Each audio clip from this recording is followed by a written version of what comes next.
Political Capital is brought to you by Uber Canada. Learn more at uber.com/flexibilityworks. CHEK Podcasts.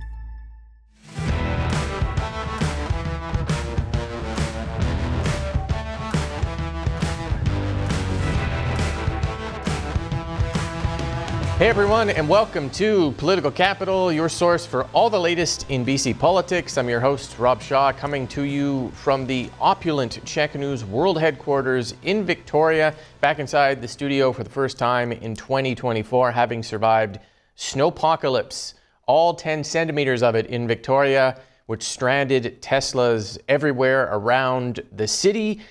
Nonetheless, there's a lot going on in politics in the capital, lots to talk about this week, including a mini cabinet shuffle and two parties making promises on natural resources. We will bring in the pod squad to break all that down. Allie Blades, Jeff Ferrier, and Jillian Oliver here as they are each and every week. Thank you to you all for being here and for starting us off on cabinet changes. Really just one person, basically. Premier David Eby demoting Children's Minister Mitzi Dean this week down to Minister of State for Childcare, bringing up Grace Lohr to the children's portfolio. Perhaps not really a question of why it took so long for this to happen. We've talked in the past about Dean's ill-considered war with parents of autistic children over funding changes. I think a lot of us expressed surprise that the Premier kept her in his cabinet in the first place last year. So what has changed and why now, and what do we make of this? Jeff, why don't we start with you? Look, it was time to reset the Ministry of Children and Family Development. It was the right thing for the Premier to do, and I'm glad that he did it. First Nation concerns about the ministry and its approach to some really awful instances of abuse of First Nations kids in this province. That made the minister's position completely untenable, and it was time for the Premier to move on. My sense of what was happening in the ministry is that it was way too focused at operating at 35,000 feet, on macro conditions, when what it really needed to do in the face of all of these stories was to, get back to the basics, keeping every kid in care safe. And I think that's the advocacy of nations registered with the Premier. He felt that it was time. In your column, you talked about the first reset being, hey, minister, you got to do better. The second reset is it's a new minister. It's going to be Grace Lohr. I think she's strong, capable, a really good communicator, and I'm optimistic about what she and a new deputy minister can do to get this ministry back on the right track. Mm-hmm. Yeah, I think you're right. The Indigenous opposition, the First Nations Leadership Council, the Union of BC Indian Chiefs refusing to work with this minister and her deputy minister, who was also shuffled out, which tells us, I think, that this is more than just a political problem in the ministry. When you get rid of a deputy minister, you're talking about a systemic, kind of civil service problem as well, because of some of those horrible cases. We talked in the past about the two kids whose foster parents in Chilliwack tortured and starved and filmed them, and the ministry failed to visit them for 7 months on a previous show, and that it boggles the mind that can be happening in British Columbia in 2023 and now 2024, and I think just made for the minister having to go. Jillian, why did it take so long, do you think, and is there any sort of more, I guess, direct kind of consequence for the Premier in choosing to keep Mitzi Dean in this role and now having to admit that was maybe the wrong choice?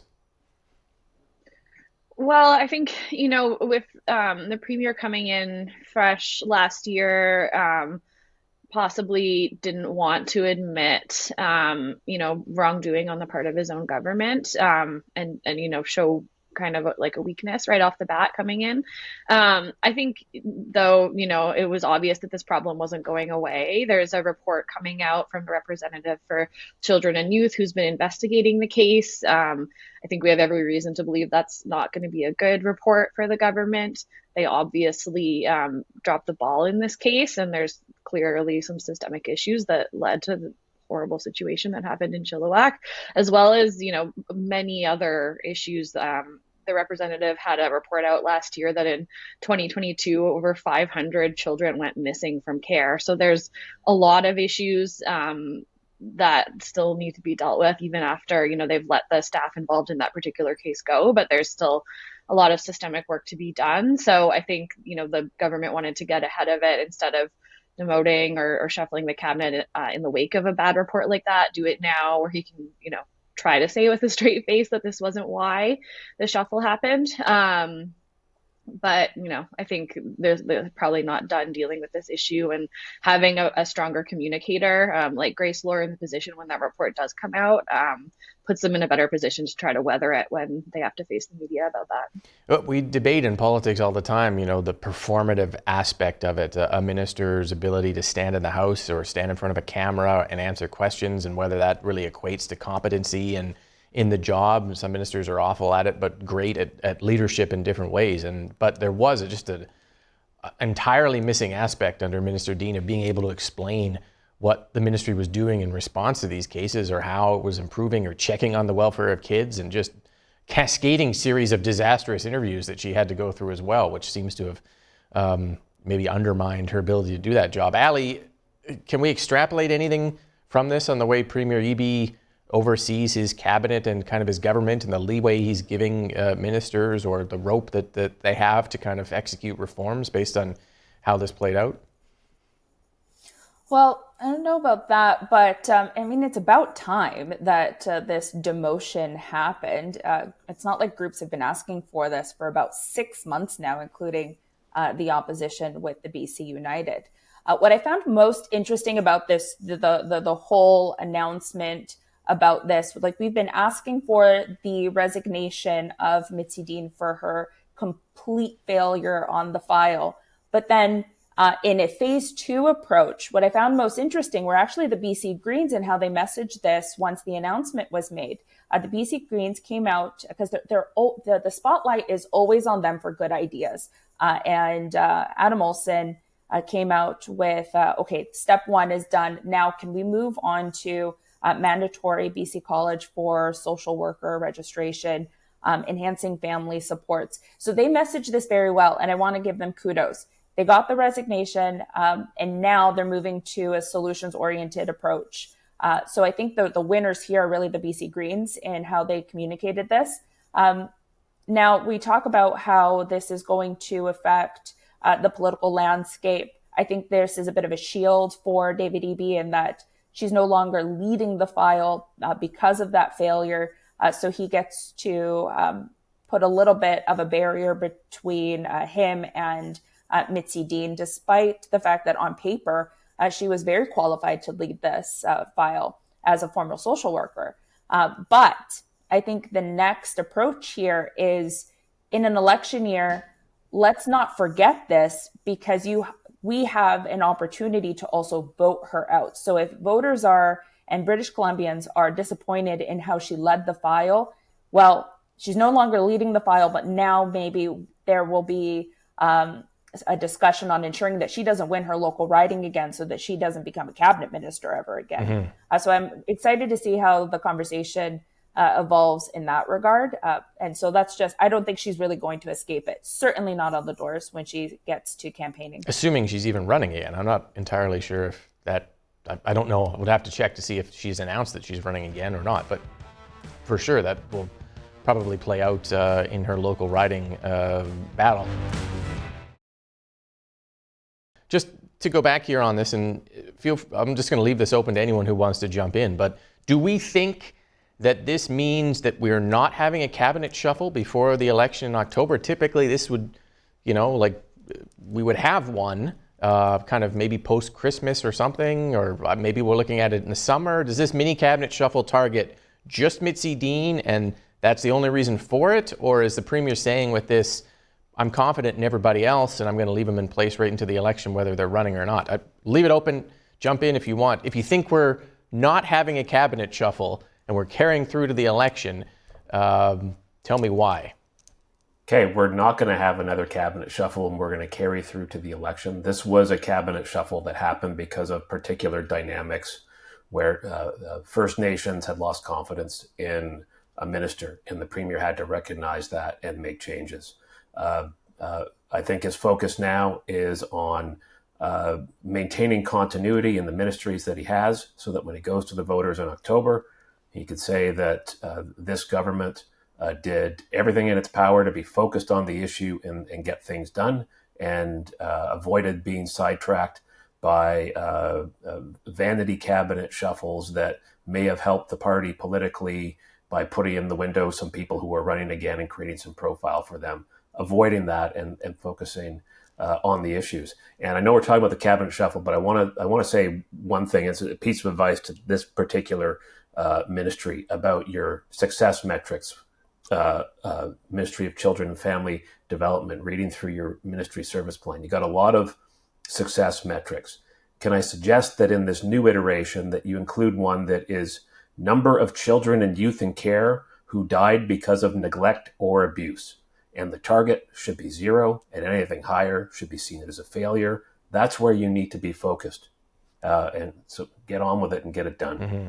And not to dump, and very rarely do we ever sort of dump on the civil servants involved here, but it's not about, I'm about like to the do it. individual. What I'm saying is I'm about to do it, so that's fine. Fair enough. Go ahead. The Deputy Minister, Alison Bond, sent out an email to her staff, and just on that metric situation, you read it, and it's circulating around Victoria. It is so bad and so tone deaf as to the state of the ministry and the public confidence in the ministry that it's kind of an appalling read. And I think you're right, Jeff. If the ministry is going to judge itself on metrics, it's going to need to start from new leadership that can view itself as the way the rest of the province views it right now, which is kind of appalled that these cases are allowed to happen and nobody admits that they're leaving because they failed. I just think that's you're leaving because you failed in the job. I think that's pretty obvious. Well, let's move on to our next topic. It was the Natural Resources Forum week in British Columbia, the week of the year in which mining and forestry take center stage on the political agenda. The Premier in Prince George speaking to leaders in those sectors, at the truck loggers in Vancouver as well. He had a 10-year capital plan for BC Hydro he announced. The sectors, they wanted to see different things from government. Mining wants to know the pollution cost it's going to face. Forestry has all sorts of challenges on different government policies. Not an area, I don't think natural resources, an area of maybe strength for this urbanite New Democrat government, but the Premier gives it a go. Jillian, how do you think he did, and where are the NDP on that file? I think they're starting to sort of find their footing. You know, we've had a lot of structural issues when it comes to natural resources. Problems, you know, whether it's forestry with there just being, you know, depleted timber supply, obviously the environmental issues and the cost of climate change making some of the extraction industries a little bit more challenging. So it was interesting to see what they came out with. And the big thing really was that hydro capital plan. And the timing, I don't think, could have been better for them with the cold snap that we just had and the news of Alberta's grid coming close to failing. But BC is still staying strong. And I think, you know, the conversation has turned really quickly in BC to where are we going to get all of the power that we need to electrify and to support the climate transition that we need to go through. And I think, you know, this was a really important step forward to show that the government's taking it seriously and that they're doing it in a way that's an industrial plan that's going to support rural communities, that's going to create jobs and create opportunities across the province. And we saw, you know, a pretty positive response across the board, both from people kind of on the climate and transition side as well as from industry, because they're looking to the province to provide answers for how they're going to continue to do their work as well. So I think that's really interesting. There's still a lot of questions. Where is the power going to come from is the biggest one that wasn't included in the plan, but it's an important step forward. And yeah, I think it was cool to see them come out strong at the beginning of the year with something so decisive.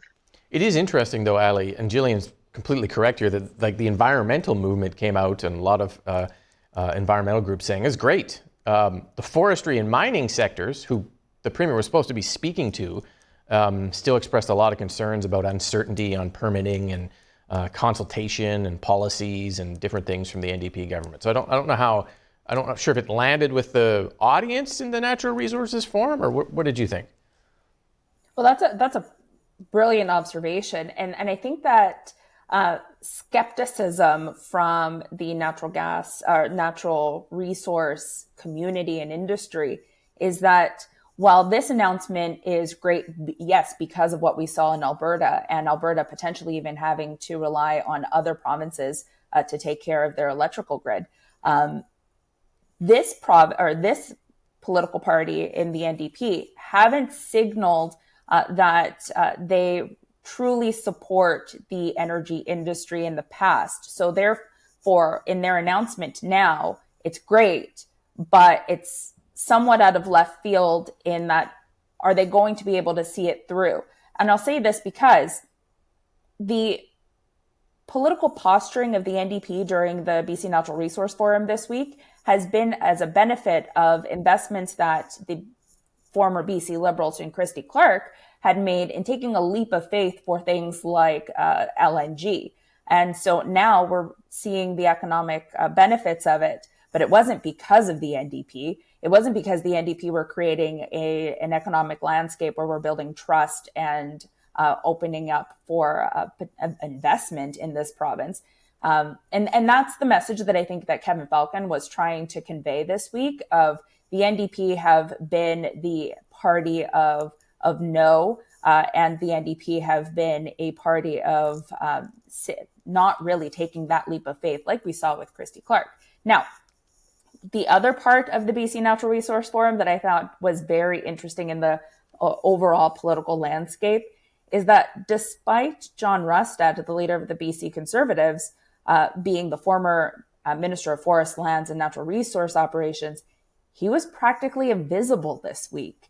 So we saw announcements from the government, of course. We saw BC United put forward a comprehensive plan for the industry. And meanwhile, we're not seeing anything from the BC Conservatives. So if the person advising Rustad is listening, you can't ignore the resource community during the Super Bowl of BC events this week, especially not during an election year. So as someone who has worked alongside John Rustad in my former oil and gas days, of seeing him really come up with some brilliant ideas, you could have taken literally any one of his ideas and promoted it this week. But instead, we're not really seeing that coordination from the BC Conservative caucus. And I thought that that was a missed opportunity. So they're really going to have to fix it or risk not being part of this conversation for the entire year. I think it overall speaks to the fact that we see a lot of stunts from the BC Conservatives and not a whole lot of comprehensive policy, and it's a missed opportunity for sure. So that was just my one big observation from the Natural Resource Forum, is that we're hearing ideas from everyone else except for the one party that is really trying to get that base of support. Mm-hmm. No, it's a great point. I mean, to BC United's credit, they did come up with a plan. It didn't get a lot of attention. I think part of it was about guaranteed loans for Indigenous communities to buy into projects. There was discussion about doubling down on LNG, moving the Forest Ministry to Prince George, restarting some of the IPPs, the small power projects that the NDP canceled and are now looking back again. Jeff, the plan didn't seem to get a lot of publicity, but then at the same time you have, the kind of the NDP sort of getting through Natural Resources Week, it feels like, just kind of getting through it, not quite really announcing anything that the sectors wanted either. So talk about that. Yeah, I don't know if I agree with that analysis. I was watching Kevin Falcon attack the NDP with the NDP hates jobs golden oldie, It felt like I was at a Vegas cabaret show, worn out songs from people who haven't been relevant in decades. And I know why we're talking about Christy Clark and her greatest hits, because she was successful, unlike Kevin Falcon, who's having a pretty tough time. So why not go the nostalgia route and try and make people remember when you had a fighting chance? NDP, Blackwater Mine, Caribou Gold, announced value-added forestry in Port Alberni and Richmond, announced clean hydrogen at Canfor's Prince George pulp mill, $36 billion for electricity build-out that's going to create tens of thousands of construction jobs and unlock tens of thousands of more industrial jobs from companies that are looking to invest in BC but can't access power. No wonder you have the Prince George Citizen writing interesting editorials about how David Eby is eating Kevin Falcon's lunch. Look, if it took lazy lines to get major projects built, we'd have every major project built from when the BC Liberals were in government. But if you want to attract investment in this world where private investment dollars, there's huge competition and it's mobile, you need access to affordable and reliable electricity. NDP's working on it. You need infrastructure like roads to get to places. NDP's building it. You need enough skilled people to do the work. NDP has a plan. You need a clear pathway to Indigenous partnerships, which NDP is doing through DRIPA. You need to get to net zero so we meet our international obligations. You need a fiscal framework that keeps BC competitive with other provinces and countries. I think EB's been doing actually a lot of hard work on this file. He's getting a lot of the fundamentals right. There's more to come. Critical mineral strategy coming out in the budget. We'll see if he keeps it up. I think the NDP's been doing a pretty good job on resources. And I think that what I heard from Kevin Falcon was desperate last gasps of someone who doesn't have anything really meaningful to say on the issue other than calling people names. I don't think he called. Did he call anybody a name in his natural resource platform? I didn't. Party of no. Hate resources. Hate jobs. Job haters. That was the name. Devastating. Okay. All right. Well, that's pretty mild in the BC political context, but yeah, fair enough. Okay. All right. That's good. I concede the point. Yeah. All right. We didn't even talk about David Eby's parka this week. He had a good Costanza-like parka up there in part of the Prince George Citizen editorial as well. The urban sombrero version of the parka. But anyway, we won't get into that. Thank you to the panel for being here. Thank you for watching. We'll be back next week with all the latest in BC politics here on Political Capital. Political Capital is brought to you by Uber Canada. Learn more at uber.com/flexibilityworks.